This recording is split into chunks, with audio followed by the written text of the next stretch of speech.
Welcome to the Cabral Concept, where board-certified naturopath and integrative health practitioner Dr. Cabral shares how he was diagnosed at the age of 17 with a life-altering illness and given no hope for recovery. It was only after studying and traveling all over the world did he discover how to combine ancient Ayurvedic healing practices with state-of-the-art naturopathic and functional medicine to fully rebalance the body and re-energize it with life. It's time to discover how to get well, lose weight, and finally feel alive again. And now, here's your host, Dr. Cabral. Welcome back, everyone. Great to have you here. Part 2 of our Cabral HouseCalls. Hopefully you got a chance to tune in yesterday. Yesterday, again, great to be able to connect with our community. Great to be able to see what those questions were each and every week. As you know, I open up the document really just fresh right as I'm starting the podcast like I'm doing right now.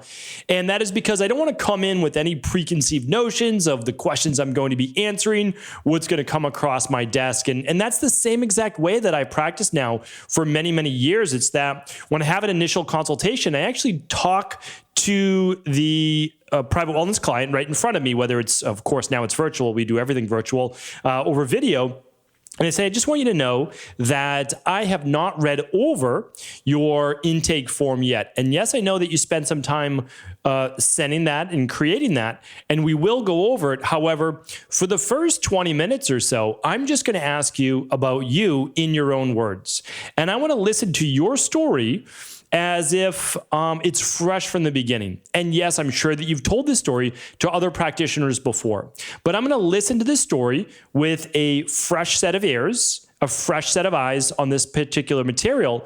And I want to be able to ask the right questions. And I want to dig in certain places that maybe haven't been explored as much. So that's really how I look at it when I'm looking at these questions, is that no preconceived ideas of what this might be. I want to give you my gut beliefs. Again, I'm not providing you with medical advice. I can't do that. I don't actually know who you are, right? I'm able to read about 5 or 6 lines of text or so. And that's enough, obviously, to be able to give you those initial gut-based reactions. So that's what this is all about. Again, I really enjoy these weekend house calls. I hope that you do as well. We've been doing them now for over 5 years, and we've answered thousands and thousands of questions. So we do 6, a dozen every weekend, 6 on Saturday, 6 on Sunday. So hopefully that you've been tuning in and you've been following along with the questions, because remember, a lot of times they're not going to be for you. Most of the time they won't be. However, you're going to be able to pass these questions on, these answers on to someone that could potentially use this. So hopefully this has been helpful. And without further ado, let's do what we came here to do. First question is from Kimberly. Hi, Dr. Cabral. I'm a devoted listener, and your protocols and functional medicine detoxes have improved my quality of life so much. I'm happy to hear that, Kimberly. That's great to hear. My question is, I took the J&J vaccine. My reactions were normal: fever, chills, nausea, headache, etc. I did experience severe headaches a few weeks after receiving the jab, so my PCP referred me to the ER to get a CT, contrast MRI, and rule out blood clots. I was fortunate not to have the rare blood clot, but the MRI showed that I have an olfactory groove meningioma. I never had headaches before, and I had an MRI a few years to rule out pituitary tumor as a cause for my low thyroid. I have 2 questions. Is it possible my immune response to the vaccine triggered the tumor to push against my nerves, causing these severe headaches? Would something like FloraFilm help this tumor from growing? I know I have to defer to my neurologist and her team, but curious of any natural treatments for this type of brain tumor. Okay, so happy to help here. Again, I just have to reiterate, I'm not providing any type of tumor-based advice or any type of medical-based advice, any treatment protocols, or any cures for any disease. So what I want to do, though, is just to say, is there a natural formula, not even a remedy, but a formula that we can go about helping you? And the best thing that we can do in these particular instances is to get your immune system as strong as possible and to see if there's anything that we could use that might be potentially helpful for tumors. So One thing that I've spoken about on previous podcasts is definitely the use of proteolytic enzymes and something called protease is a big one. That's within FloraFilm. And then also an additional enzyme called serrapeptase. So serrapeptase can be used with cardiovascular issues, blood pressure issues. Again, I'm not providing any medical treatments here, but that's how I would use it. Serrapeptase, nattokinase, that would be more cardiovascular. And then I would use proteases. You can look up Nicholas Gonzalez's work, Dr. Nicholas Gonzalez, and his work was actually based off of Dr. William Kelly, I believe was the name. William Kelly. Don't know if he was a doctor actually. Yes, he was actually a dentist. William Kelly, I believe, is his name. I can talk about that on another Friday review. I've reviewed his work before as well, but Dr. Nicholas Gonzalez was a disciple of his. That's actually, he went in, Dr. Gonzalez, if you don't know this, was a journalist, I believe, who after studying Dr. William Kelly's work and meeting with him, went to medical school because of this phenomenal work. So I'll leave it at that. Very complicated, but very good work. So I would work on my immune system. I would work on decreasing inflammation in all areas of my body. I would improve my omega-3 profile. I would improve my gut function, and I would use those proteolytic enzymes. That's what I would do. So if you haven't run your Big 5 labs, I would certainly do that over at equa.life/labs to figure out what your imbalances may be. All right, Carmen's up next. Hello, Dr. Cabral. After a visit to the ER due to severe dehydration from the stomach flu, I went home with the CT results of my pancreas classified as normal. After getting home and reading the findings of the CT, the statement, extensive fatty replacement of the pancreatic parenchyma, left me a little worried. It does not sound normal. I'm 42 years old, 5'6", 130. I eat fairly healthy, don't smoke or drink, but have high cholesterol of 350. Any thoughts? Thank you for all you do. It truly makes a difference in my everyday life. Thank you, Carmen, and I'm happy that it does. So certainly, this is not what we would say is normal. Again, I can't give you a diagnosis, but your healthy weight, you seem active. I don't know that. You didn't say you were active, but there's a couple things that we want to do. I don't know your hemoglobin A1C, so I don't know your insulin levels. I would certainly run what is called a stress hormones mood and metabolism test that you can do right at home. And definitely with cholesterol of 350, we want to make sure that we figure out why is your cholesterol 350?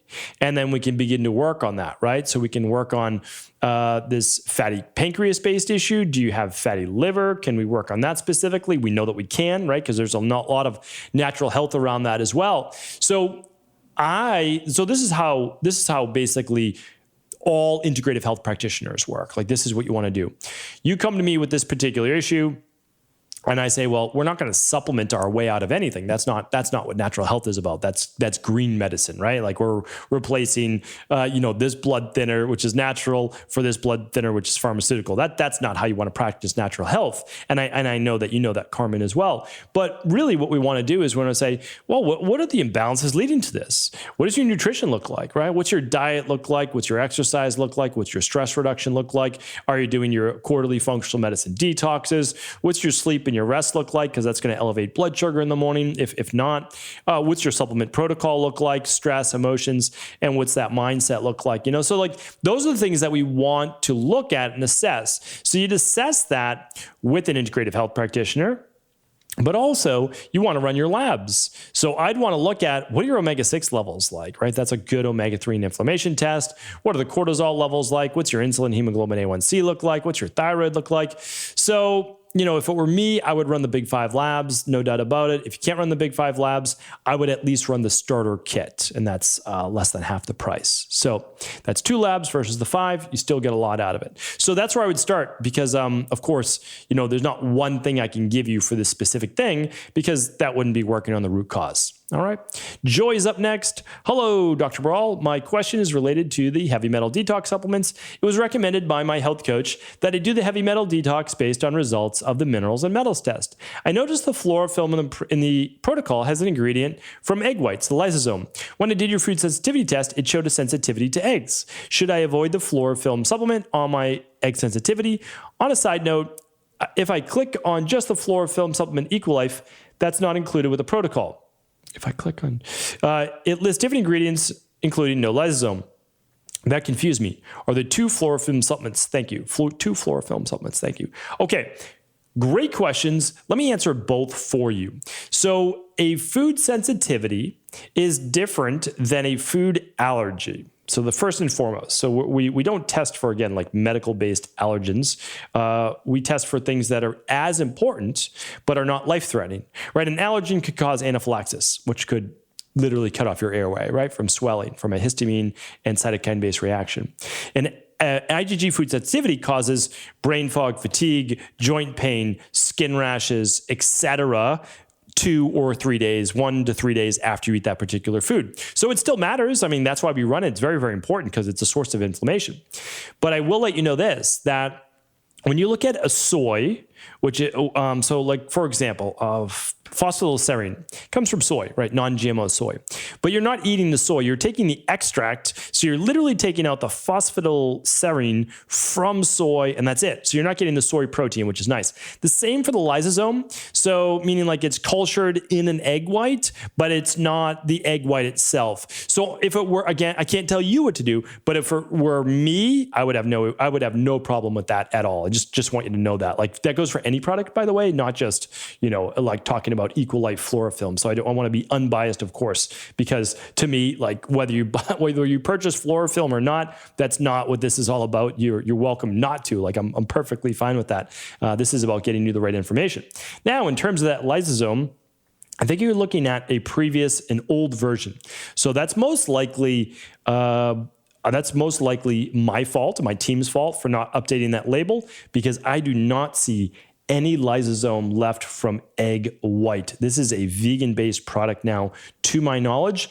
And if you go to equa.life/products/FloraFilm, you'll see now that there should be no egg white associated with this, and that this is a vegan-based product now, because basically every single one of our products are vegan, except for just a couple notable products that may contain fish oil or a glandular in the case of like the adrenal energy support. Okay, so hopefully that answers both of your questions there. And I'm going to actually make a note of that for my team. So again, like with 150 different products on the website, we are not infallible, that's for sure. And we're just going to keep doing our best for you. All right. Okay, let's see. We've got Maria up next. Thank you for your time. My question is, I've eliminated eggs for over 6 months due to having a severe IgG reaction on my food sensitivity test. However, I had not continued with the CBO protocol due to being underweight, and my health coach believed it more important to get my body to a healthy stage as long as my digestion is okay. As I had not done the CBO protocol, I was wondering if I'm able to introduce eggs to my diet, as my immune system has had a long time without being exposed to the egg protein, or would it still be best to avoid eggs? This also includes a few other foods like chia seeds and cow's dairy. All right, Maria, great question.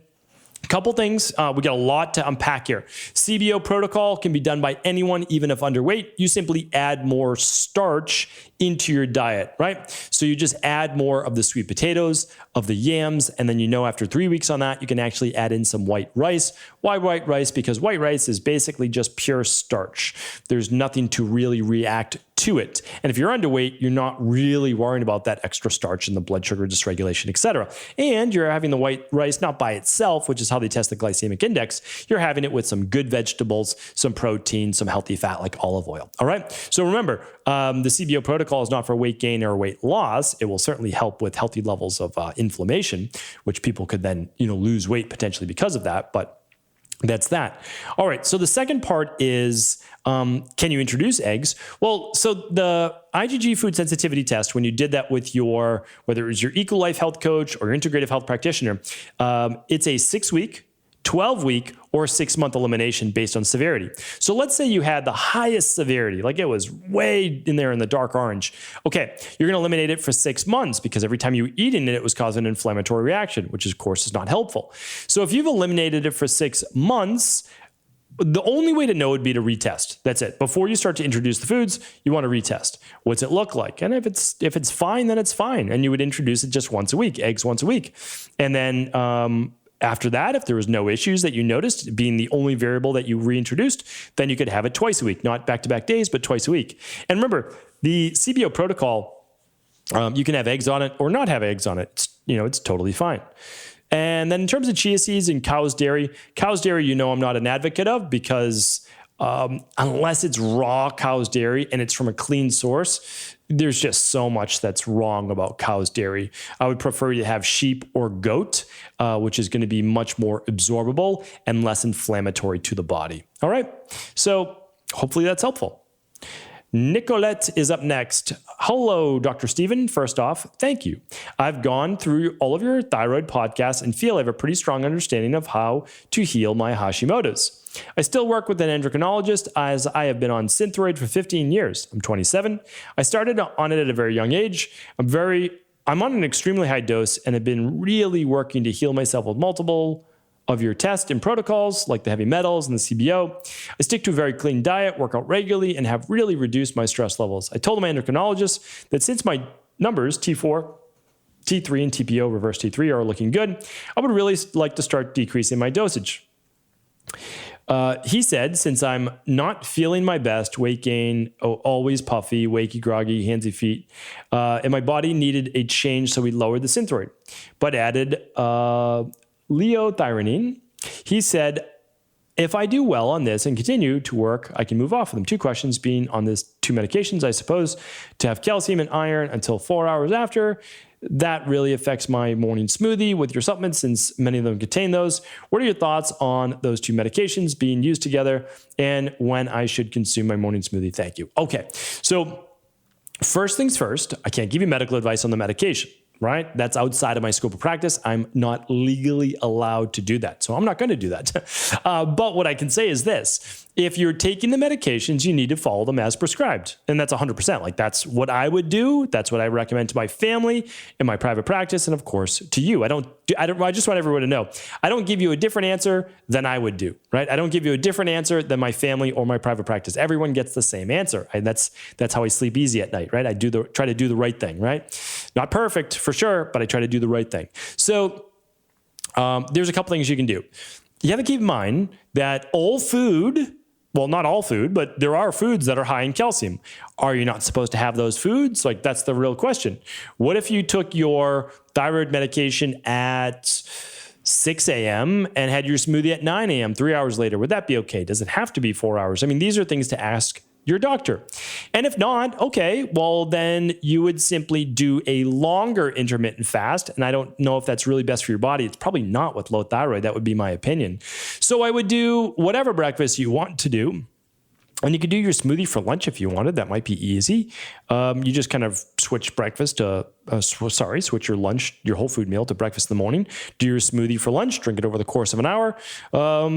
So that's what you might think about. Or simply put, you might just do normal breakfast, normal lunch, mid-afternoon, just the DNS powder.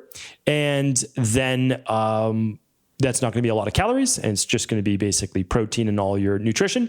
And then your dinner at night. Or forget the smoothie. You might say, okay, I just can't make the smoothie work. Understood. Sometimes you can't. Like 90% of the people can, 10% can't. So what do you do? Well, you can just do daily foundational protocol, level 2 or level 3 capsules instead of the smoothie powder. That's it. And you could simply take those at lunch and dinner, your capsules, instead of at breakfast. So where there's a will, there's a way, as they say, right? You'll make it happen. All right. One more question for today. Hi, Dr. Cabral. Forever appreciative for your knowledge. I have a quick question, and I understand that heating oils is not a good idea to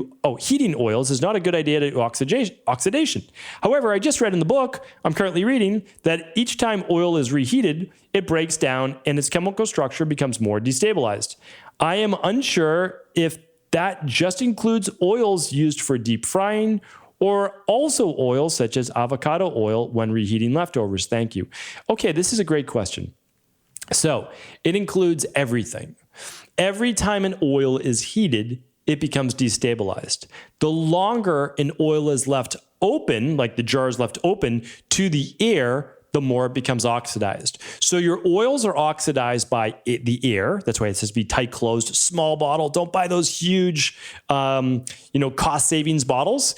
Even though it's nice to have the cost savings, you're eating oxidized oil and that's inflammatory to the body. So you buy the smaller bottles, like our omega-3 bottles, small, right? If you buy an olive oil, don't buy the the 2 liter or the gallon one. Buy the smaller ones. It only costs just a couple more dollars, and it's better for your health because every time you open it, it becomes just a little bit more oxidized. Buy it in a dark colored bottle, buy a smaller bottle, and then try to use it only as a dressing, okay? So you can cook most vegetables just baking them in the oven. That's what we do. You can even stir fry like frozen veggies if you want, just with a little bit of water. So it's easy enough. Yes, you can add heat, medium to low heat with olive oil if you put in a little garlic or a little lemon to help as an antioxidant.